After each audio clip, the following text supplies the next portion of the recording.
চট্টগ্রামের জলাবদ্ধতা নিরসনে কাজে আসছে না 14,000 কোটি টাকার প্রকল্প। খাল সংস্কার ও সিটি কর্পোরেশনের সক্ষমতা বাড়ানোর পরামর্শ।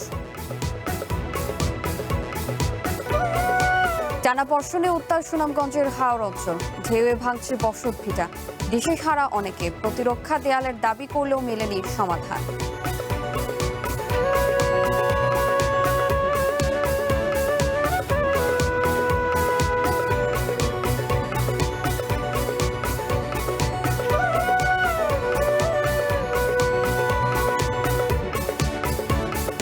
স্বাগত ওয়ান বুলেটিনে। আমি শাহজিয়া শান, শুনছিলেন শিরোনাম, এবারে বিস্তারিত। চট্টগ্রামের রেকর্ড বৃষ্টিতে অসহায়ত্ব ফুটে উঠেছে সিডি এর 14,000 কোটি টাকার জলাবদ্ধতা নিরসন প্রকল্পের। আগামী বছর থেকে এই দুর্ভোগ থাকবে না বলেও দাবি মেয়র করলেও খোদ চট্টগ্রাম উন্নয়ন কর্তৃপক্ষের চেয়ারম্যানই মনে করেন মাত্র 36 খাল সংস্কার বা খনন করে পুরোপুরি জলাবদ্ধ মুক্ত নগরী করা কখনোই সম্ভব নয়। বিশেষজ্ঞরা মনে করেন নগরীর 104টি খাল পুনরুদ্ধারের পাশাপাশি জলাবদ্ধতা নিরসনের সক্ষমতা বাড়াতে হবে সিটি কর্পোরেশনকে। 42 বছরের মধ্যে একদিনের সর্বোচ্চ 412 মিলিমিটার রেকর্ড বৃষ্টি দেখল বন্দরনগরী চট্টগ্রাম। ফলে 14,000 কোটি টাকার জলাবদ্ধতা প্রকল্প নগরবাসীর দুর্ভোগ ঠেকাতে পারেনি। জলাবদ্ধতার দীর্ঘদিনের অভিশাপ থেকে মুক্তি পেতে 2017 সালে 5,500 কোটি টাকার প্রকল্প অনুমোদন দেয় জাতীয় অর্থনৈতিক পরিষদের নির্বাহী কমিটি একনেক। কিন্তু 3 বছরের সে প্রকল্প 10 বছরে ঠেকলেও দুর্ভোগ কমেনি। সবশেষ কদিনের বৃষ্টিতে প্রায় ডুবে যায় বন্দরনগরী। অবশ্য মেয়রের আশা, আগামী বর্ষাতেই মিলবে কাঙ্ক্ষিত মুক্তি। কাজ এখন শেষ হয়নি, কাজে এই কাজটা শেষ হতে তাদের আরও নভেম্বর, জানুয়ারি, ডিসেম্বর, জানুয়ারি, ফেব্রুয়ারি লাগবে। এবং পাশে যে জামাল খানাল, সেটাও কাজ চলছে, বামুনশাহী খালের কাজ চলছে তাদের, এবং তাদের আজব বাহার খালের কাজ চলছে। প্রকল্পটিকে ত্রুটিযুক্ত উল্লেখ করে এর সফলতা পাওয়া নিয়ে সংশয় প্রকাশ করেছেন বিশেষজ্ঞরা। আমাদেরকে আশার মূলা বারবার ঝোলানো হচ্ছে। একটি বর্ষা পার হয় বলে আগামী বর্ষায় আমরা ভালো রেজাল্ট পাবো, এবং প্রতিবারই এটা শোনানো হয়, এবং প্রতিবারই বর্ষায় আমরা হাবুডুবু খাই। চট্টগ্রাম শহরে 104টি খাল আছে। বিভিন্ন সময়ে 72 আর 57, 36 এই খেলা খেলে 36টি খালের উপরে প্রধানত এই প্রকল্প। এই ত্রুটিযুক্ত এবং অসম্পূর্ণ প্রকল্প দিয়ে আমরা কোনো সুফল পাবো না। নগর পরিকল্পনাবিদদের মতে প্রকল্পের কাজ শেষ হলেও সুফল পাওয়া নির্ভর করবে রক্ষণাবেক্ষণের উপর। সিটি কর্পোরেশনের সেই সক্ষমতা নেই উল্লেখ করে আলাদা বিভাগ করার পরামর্শ তাদের। সিটি কর্পোরেশনের বিদ্যমান জনবল, আর্থিক সক্ষমতা সবকিছু মিলিয়ে তাদের পক্ষে এটা একটা বিরাট চ্যালেঞ্জ হয়ে যাবে নিয়মিত রক্ষণাবেক্ষণ করাটা। এই জন্য আমরা প্রস্তাব করেছি যে এই জলাবদ্ধতা নিরসন প্রকল্পের রক্ষণাবেক্ষণের জন্য একটা আলাদা বিভাগ করে সেই বিভাগের অধীনে পর্যাপ্ত জনবল, ইকুইপমেন্ট এবং অর্থায়ন নিশ্চিত করা। সিডিএর নতুন চেয়ারম্যান অবশ্য মনে করেন জলাবদ্ধতা দূর করা তাদের কাজ নয়। এজন্য হাসিনা সরকারকে দায়ী করেন তিনি। তৎকালীন সরকারের তাদের মেয়র এবং উন্নয়ন কর্তৃপক্ষের দ্বন্দ্বের বহিঃপ্রকাশে আমাদেরকে প্রকল্পটি অর্পণ করা হয়। চট্টগ্রামে প্রায় 100টির উপরে খাল আছে, সেখানে মাত্র 36টি খাল যদি আপনি সংস্কার করেন তাহলে পুরা চট্টগ্রাম কিন্তু আপনি জলাবদ্ধতাকে মুক্ত করতে পারবেন না। চলমান এ প্রকল্প বাস্তবায়নে প্রায় 5,500 অবৈধ স্থাপনা ভাঙতে হয়েছে। সংশ্লিষ্টরা বলছেন নগর পুরোপুরি জলাবদ্ধ মুক্ত করতে আরও প্রায় দ্বিগুণ স্থাপনা সরিয়ে সব খাল পুনরুদ্ধার করতে হবে। শাহনায়াজ রিটন, ওয়ান নিউজ, চট্টগ্রাম। বর্ষা এলে পিরোজপুর পৌর শহরের বিভিন্ন এলাকায় দেখা দেয় জলাবদ্ধতা। দীর্ঘদিন ধরে ভাঙা সড়ক, অপরিকল্পিত উন্নয়ন এবং অকার্যকর ড্রেনেজ ব্যবস্থার কারণে চরম দুর্ভোগে স্থানীয় বাসিন্দারা। শত বছরেরও বেশি পুরনো পিরোজপুর পৌরসভা 1885 সালে প্রতিষ্ঠিত। এই পৌরসভা এখন প্রথম শ্রেণীর হলেও সময়ের সঙ্গে তাল মিলিয়ে গড়ে ওঠেনি প্রয়োজনীয় অবকাঠামো। ভাঙাচোরা সড়ক, খোঁড়াখুড়ির পর দীর্ঘদিন সংস্কার না হওয়া রাস্তা এবং অকার্যকর ড্রেনেজ ব্যবস্থা নগরবাসীর দৈনন্দিন জীবনকে করে তুলেছে দুর্বিষহ। পৌরসভার প্রায় 350 কিলোমিটার সড়কের একটি বড় অংশই দীর্ঘদিন ধরে সংস্কারের অপেক্ষায়। অন্যদিকে 42টি খাল ও প্রায় 60 কিলোমিটার ড্রেনের অনেক অংশ দখল ও ময়লা আবর্জনায় ভরাট। এতে সামান্য বৃষ্টিতেই সৃষ্টি হচ্ছে জলাবদ্ধতা। অনেক স্থানে ড্রেনের ঢাকনা না থাকায় দুর্ঘটনার ঝুঁকিও বাড়ছে। একই সঙ্গে জমে থাকা পানিতে বাড়ছে এডিস মশার বিস্তারের সংখ্যা। রাস্তার পাশে ওইভাবে পর্যাপ্ত পরিমাণে ড্রেন নাই এবং যেখানে আসে সেগুলো ঠিকভাবে পরিষ্কার পরিচ্ছন্ন করা হয় না, যার ফলে ময়লা আবর্জনা ড্রেনগুলো আটকায় থাকে এবং পানি চলাচল করে না। ডেঙ্গু এরকম মশা টশা অনেক কিছু আবর্জনা হয়ে গেছে, আমাদের চলাচল করতে অনেক খারাপ হচ্ছে। আমাদের একটাই দাবি, আমরা চাই ড্রেন সহ এই রাস্তাটা অতি দ্রুত সংস্কার। পৌর কর্তৃপক্ষ বলছে ভোগান্তি নিরসনে সড়ক সংস্কারের পাশাপাশি নির্মাণ করা হচ্ছে ড্রেন। আরও কয়েকটি প্রকল্প বাস্তবায়নের পরিকল্পনাও হাতে নেওয়া হয়েছে। সেখানে যে অবৈধ এবং ভাঙাচোরা রাস্তাগুলি তালিকা প্রেরণ করা হয়েছে, ড্রেনেজ ব্যবস্থার তালিকা প্রেরণ করা হয়েছে এবং কালভার্ট সবকিছু মিলে আগামী 1 বছরের ভিতরে দৃশ্যমান ইনশাল্লাহ এই ড্রেনেজ, রাস্তা এবং অন্যান্য কাজগুলি দৃশ্যমান হবে বলে আমি আশা করছি। ভাঙাচোরা সড়ক, জলাবদ্ধতা আর অকার্যকর ড্রেনেজ ব্যবস্থার কারণে প্রতিদিনই দুর্ভোগ পোহাতে হচ্ছে পিরোজপুর পৌরবাসীকে। দ্রুত কার্যকর উদ্যোগ বাস্তবায়নের মাধ্যমে এই ভোগান্তির অবসান চান স্থানীয়রা। শাফিউল মিল্লাত, ওয়ান নিউজ, পিরোজপুর। বর্ষা এলে সুনামগঞ্জের হাওর অঞ্চলে শুরু হয় টিকে থাকার নতুন সংগ্রাম। পাহাড়ি ঢলে পানি বাড়ার সঙ্গে সঙ্গে হাওরবাসীর জন্য মৃত্যুমান আতঙ্ক হয়ে দাঁড়ায় ভয়ঙ্কর ঢেউ। স্থানীয়দের ভাষায় যাকে বলা হয় আফাল। প্রতি বছর এই আফাল কেড়ে নেয় অসংখ্য মানুষের ঘরবাড়ি। এবারও বিশম্ভরপুর উপজেলার বাহাদুরপুর গ্রামে ঢেউয়ের আঘাতে বসত ভিটা হারিয়ে দিশেহারা বহু পরিবার। উজান থেকে নেমে আসা পাহাড়ি ঢল আর টানা বর্ষণে উত্তাল হয়ে উঠেছে সুনামগঞ্জের হাওরাঞ্চল। এর সঙ্গে যোগ হয়েছে ভয়ঙ্কর ঢেউ। আর সেই ঢেউয়ের আঘাতে বিশম্ভরপুর উপজেলার খরচার হাওরপাড়ের বাহাদুরপুর গ্রামে প্রতিদিনই ভাঙছে বসত ভিটা। প্রায় ১১৩টি পরিবারের এই গ্রামটি হাওরের একেবারে কিনারায়। ফলে ঢেউয়ের সরাসরি আঘাত সহ্য করতে হচ্ছে গ্রামবাসীকে। বিশেষ করে রাতের বেলায় ঢেউয়ের তীব্রতা বেড়ে যাওয়ায় আতঙ্কে নির্ঘুম কাটছে তাদের।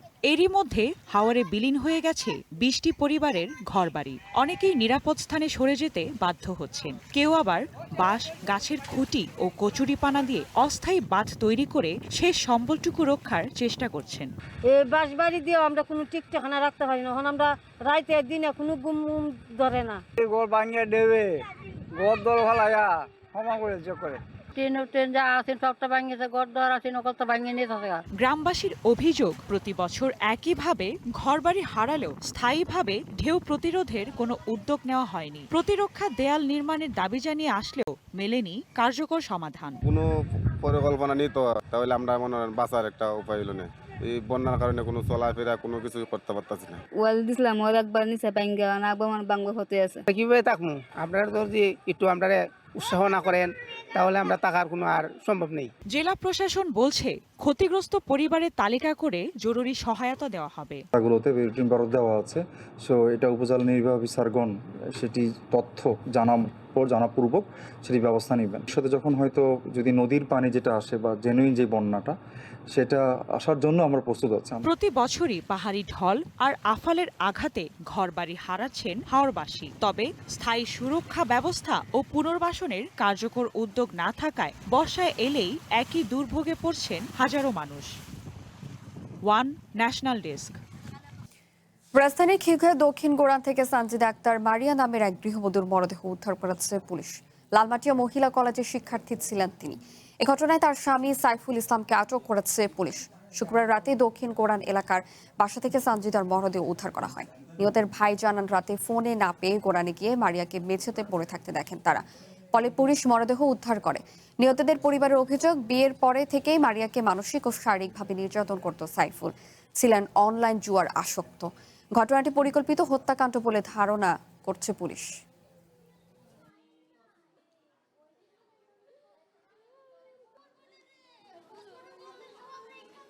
মোবাইলে খেলাটা নিয়ে ওই যে জুয়া খেলে বেলে মোবাইলে কেমনে ওইটা নিয়ে মাঝে মাঝে ঝগড়া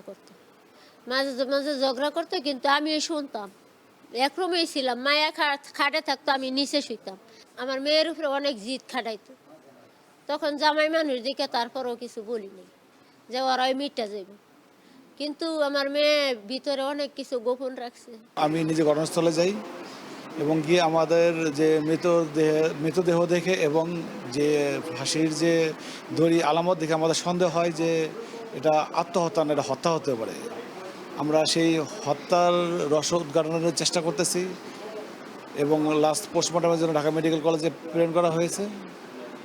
ইনশাল্লাহ আমরা খুব দ্রুতই রহস্য উদ্ঘাটন করতে পারবো। রাজনৈতিক পট পরিবর্তন ও কূটনৈতিক টানাপোড়েনের নেতিবাচক প্রভাব পড়েছে দেশের অন্যতম প্রধান রপ্তানিমুখী আখাউড়া স্থলবন্দরে। সদ্য সমাপ্ত অর্থবছরে বন্দরটি দিয়ে রপ্তানি আয় তেমন একটা বাড়েনি। অন্যদিকে ভারতীয় নিষেধাজ্ঞার কারণে নিয়মিত পণ্য আমদানি না হওয়ায় আশঙ্কাজনকভাবে কমেছে সরকারের রাজস্ব আয়। বন্দরের গতিশীলতা ফেরাতেই দুই দেশের সরকারকে ইতিবাচক উদ্যোগ নেওয়ার আহ্বান জানিয়েছেন ব্যবসায়ীরা। ভারতের ত্রিপুরা, আসাম, মেঘালয় সহ 7টি রাজ্যে প্রবেশের অন্যতম দ্বার ব্রাহ্মণবাড়িয়ার আখাউড়া স্থলবন্দর। 1994 সালে চালু হয় এই স্থলবন্দরটি। এরপর থেকেই এই বন্দর দিয়ে প্রতিদিন মাছ, পাথর, সিমেন্ট, ইট, বালি, শুটকি, প্লাস্টিক সামগ্রী, তুলা সহ প্রায় 42টি বাংলাদেশি পণ্য যায় ভারতের 7 সিস্টার্স রাজ্যগুলোতে। এই অর্থবছরে ভারতে পণ্য রপ্তানি হয়েছে 524 কোটি 2 লাখ টাকা। তবে বর্তমানে রপ্তানির তালিকায় অর্ধেকের বেশি জায়গা জুড়ে রয়েছে কেবল হিমায়িত মাছ। বন্দর সংশ্লিষ্টরা বলছেন, জুলাই গণ অভ্যুত্থানের পর দুই দেশের কূটনৈতিক টানাপোড়েনের জেরে 2025 সালের মে মাসে বাংলাদেশ থেকে বেশ কয়েকটি উচ্চ চাহিদা সম্পন্ন পণ্য আমদানিতে নিষেধাজ্ঞা দেয় ভারত সরকার। 1 বছরেরও বেশি সময় পার হলেও সেই নিষেধাজ্ঞা প্রত্যাহার না হওয়ায় স্থবিরতা নেমে এসেছে রপ্তানিতে। অন্যদিকে পণ্য আমদানি অনিয়মিত হওয়ায় বন্দরটি বড় অঙ্কের রাজস্ব হারাচ্ছে। যতগুলো ল্যান্ডপোর্ট আছে তাদের সাথে সবগুলো ল্যান্ডপোর্ট অচল। বর্তমানে আমাদের এই নাই বললেই চলে, রপ্তানি অনেকাংশে কমে গেছে। রপ্তানিতে যে পণ্যগুলা ভারত সরকার কর্তৃক বন্ধ হয়ে আছে ওগুলোই একটা টিম করে আমাদের এই রপ্তানির যে ব্যারিয়ারটা আছে এটা ক্লিয়ার করে দিই। আমাদের রপ্তানিটা আগের জায়গায় যাবে, প্রতিদিন 50-60 গাড়ি মাল এক্সপোর্ট হবে আমাদের এই বন্দর দিয়ে। ব্যবসায়ী নেতারা বলছেন, বন্দরের প্রাণ ফেরাতে নিষিদ্ধ পণ্য ছাড়া অন্য সব ধরনের পণ্য আমদানির উন্মুক্ত অনুমতি দেয়া এখন সময়ের দাবি। তাদের সাথে যদি কূটনৈতিক সম্পর্ক এবং রাজনৈতিক সম্পর্ক উন্নতি করা হয় তাহলে আমাদের উভয় দেশেরই ব্যবসা বাণিজ্যের অনেক বৃদ্ধি অনেক উন্নতি ঘটবে। এদিকে বাণিজ্যিক গতিশীলতা ফেরাতে দুই দেশের সরকারকে ইতিবাচক উদ্যোগ নেওয়ার আহ্বান জানিয়েছে ভারতীয় ব্যবসায়ী প্রতিনিধিরা। দুই দেশের মধ্যে যাতে একরকম ব্যাপার থাকে, আমরাও দিতে পারি, বাংলাদেশ থেকেও যাতে পণ্য আমদানি করা যায়, রপ্তানি করা যায়। যে রেস্ট্রিকশনগুলো আছে দুই দেশের সরকার মিলে এটাকে যত তাড়াতাড়ি সম্ভব এটাকে রেস্ট্রিকশনটাকে তুলে দিতে হবে। শুল্ক স্টেশন কর্তৃপক্ষ জানিয়েছে, রাজস্ব ঘাটতির বিষয়টি ঊর্ধ্বতন কর্তৃপক্ষকে এরই মধ্যে জানানো হয়েছে। এই সংকট কাটাতে ব্যবসায়ীদের দাবিগুলো গুরুত্বের সাথে বিবেচনা করা হচ্ছে। যারা ব্যবসায়ী আছে, যারা এই নিকটবর্তী এলাকায় যারা ব্যবসা করছেন, তারাও আমাদের সাথে এগুলো প্রতিনিয়ত যে দাবিগুলো জানাচ্ছেন যাতে এখানে আমদানি কার্যক্রমটাকে একটু বেগবান এবং গতিশীল করা হয়। এই দুটো দাবিকে আমরা আসলে নিয়মিত বিরতিতে আমাদের ঊর্ধ্বতন কর্তৃপক্ষকে অবহিত করছি। আখাউড়া স্থলবন্দরকে পূর্ণাঙ্গ রূপ দেয়া হবে, এমনটাই প্রত্যাশা সংশ্লিষ্ট সবার। One national desk. সক্রিয় মৌসুমী বায়ুর প্রভাবে ঢাকা সহ দেশের অন্তত 16টি অঞ্চলে ঝোড়ো হাওয়ার সঙ্গে বৃষ্টি ও বজ্রবৃষ্টির আভাস দিয়েছে আবহাওয়া অধিদপ্তর। সে সাথে দেশের 8 বিভাগে ভারী থেকে অতি ভারী বর্ষণ হতে পারে। আজকের আবহাওয়ার খবর জানাতে রাজধানী আগারগাঁও থেকে যুক্ত হচ্ছেন সহকর্মী সৌরভ নূর। সৌরভ, বৃষ্টি কবে হতে পারে বা কবে আরো বৃষ্টি কমবে সে সম্পর্কে কি আবহাওয়া অফিস কিছু বলেছে কিনা সে সম্পর্কে জানাবেন।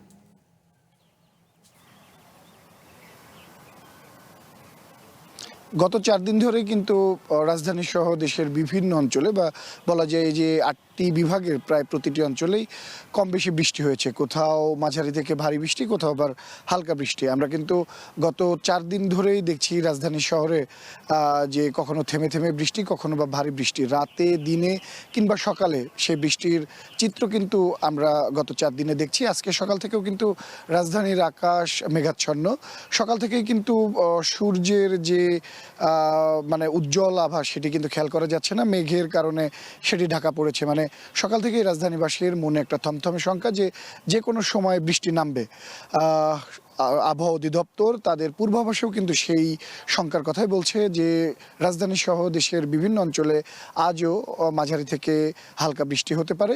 তবে এখন পর্যন্ত রাজধানীতে কিন্তু মেঘযুক্ত আকাশ থাকলেও বৃষ্টি কোনো লক্ষণ দেখা যায়নি। তবে আবহাওয়া অধিদপ্তর বলছে যে কোনো সময় রাজধানীতেও বৃষ্টি নামতে পারে। এছাড়াও রাজধানীর আশপাশের অঞ্চলগুলোতেও বৃষ্টির সম্ভাবনা আছে।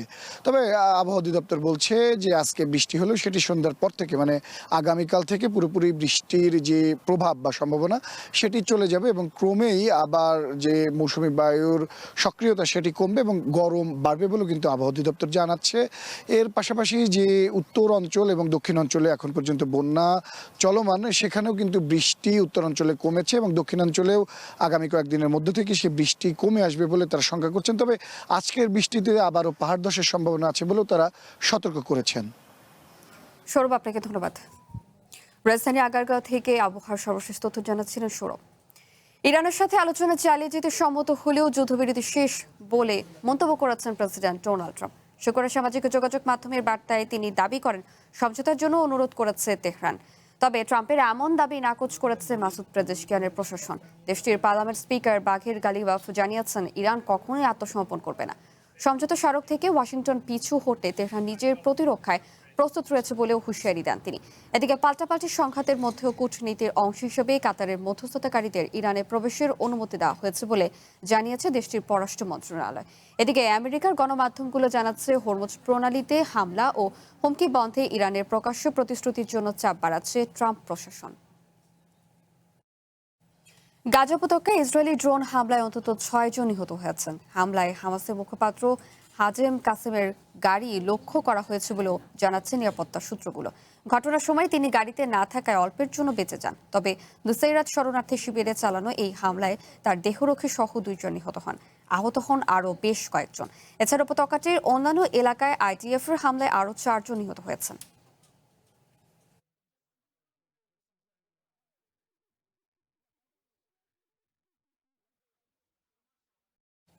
এই ছিল ওয়ান বুলেটিন। একটু পরেই দেখবেন আন্তর্জাতিক বুলেটিন। চ্যানেল ও মানুষের থাকুন, যুক্ত থাকুন আমাদের ফেসবুক পেজ এবং ইউটিউব চ্যানেলে।